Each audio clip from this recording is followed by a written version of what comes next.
Water is considered the universal solvent. In its simplistic form, and we never really find it in a pure H2O form unless it's distilled, it's referred to as the universal solvent because it delivers nutrients through our body, as well as the biosphere that we see it. A creek, a stream, a river. It provides obviously a great dynamic for the biosphere, but in the human body and human health, water is important because it acts as the medium, a neutral medium, basically, obviously depending on where your water source is, of being able to distribute fluids, and in this case, not fluids alone, but electrolytes, potassium, sodium, magnesium, and to a lesser degree, calcium. That's why water is so important. So dehydration, the term, literally means, even though hydration means water, it's more specifically and biochemically important to the human body because of the lack of being able to deliver the electrolyte that is so important. As an example, in our cells, the heart cell, the sodium-potassium pump, or the cell itself in our body, the sodium-potassium pump, relies on this ratio, the intercellular fluid and the extracellular fluid. Water helps this process of osmosis and diffusion. How important water is and the cleanliness of the water is obvious. Any other contaminants that we find in this can be harmful for us. That's why we suggest spring water. If you're not able to obtain spring water, then obviously filtered water. There are a lot of sources now where you can go, as an example, the market that, or the stores, various stores will have a place where you can actually fill water jugs up with filtered and purified water. And that's what we recommend.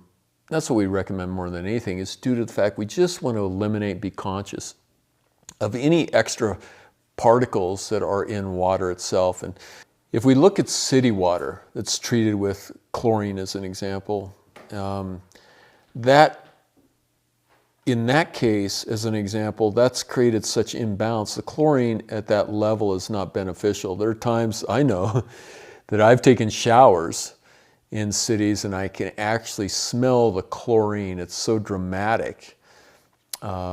And I can feel it on my skin. Now, obviously, I might be a little more sensitive living here in the Great Mountain region with clean water, but something like that, where the water's been treated in that nature, I do strongly suggest to try to obtain filtered or spring water if you're in the city.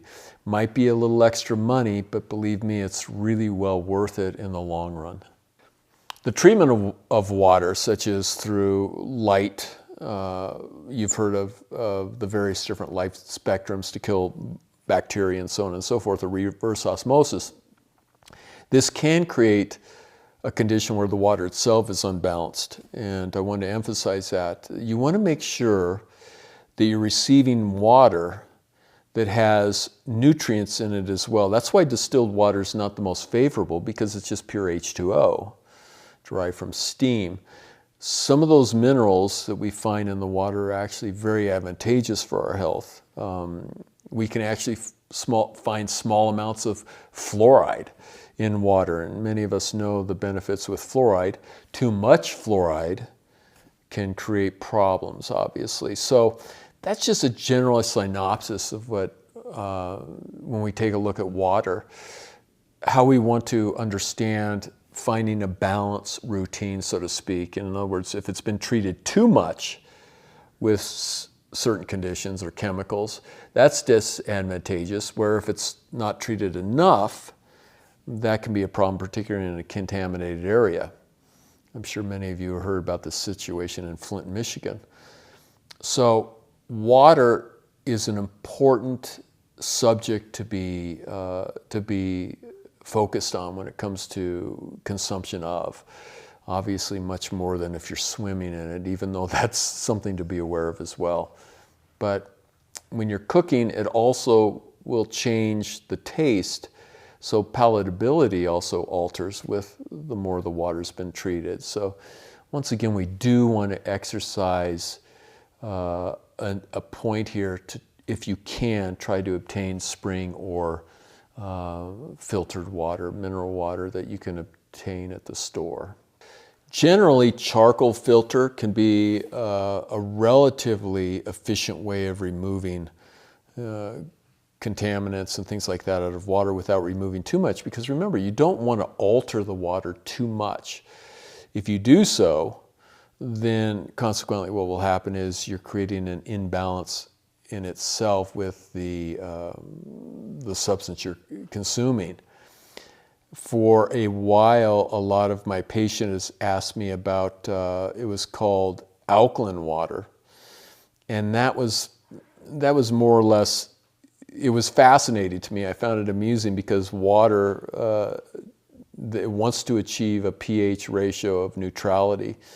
And to keep water alkaline for any longer than 7 minutes, I've never seen it, and they did it through passing through various elemental plates.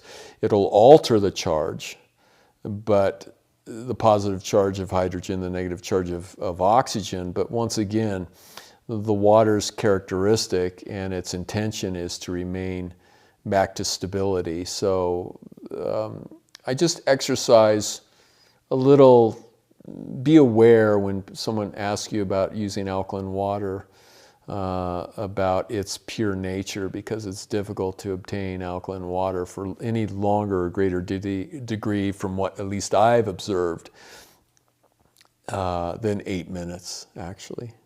You'll notice in this whole series what we use very particularly is filtered spring water. And that's why we find it important, at least I do, for health. And once again, I am personally very fortunate for living in a mountainous region here in Jackson, where we have the ability to obtain a very good water besides clean air. So if you, once again, I want to reemphasize, if you can't find it, you're in the city and you can't find adequate water, or you feel comfortable with water, just make sure, if it's going to be bottled water, even make sure that it's taken from spring or well water. It's legally, basically, supposed to state that on the label. And all we can do is do the best we can. And steaming, purposes of steaming and things like that, that doesn't need to be filtered spring water as an example, because the food is just absorbing pure H2O in the manner of steam. So you don't have to be so concerned about that when you're steaming vegetables, unless the vegetables touching the waters, as a demonstration of what we showed you with Japanese water frying. You want that to be spring water. In today's environment, we have a lot of contaminants that we're finding in water, particularly groundwater. And what's more unsettling or disturbing is we're finding particles of medication, hormone replacement therapy, chemotherapy, that consequently is reabsorbed by the person who's consuming it, and that's a concern. So as an example, someone that's taken a medication that has negative potential, you could be consuming it if you're not careful with your water source. And that's why we want to be a little more cognizant of the water that we're cooking with and the water that we're consuming.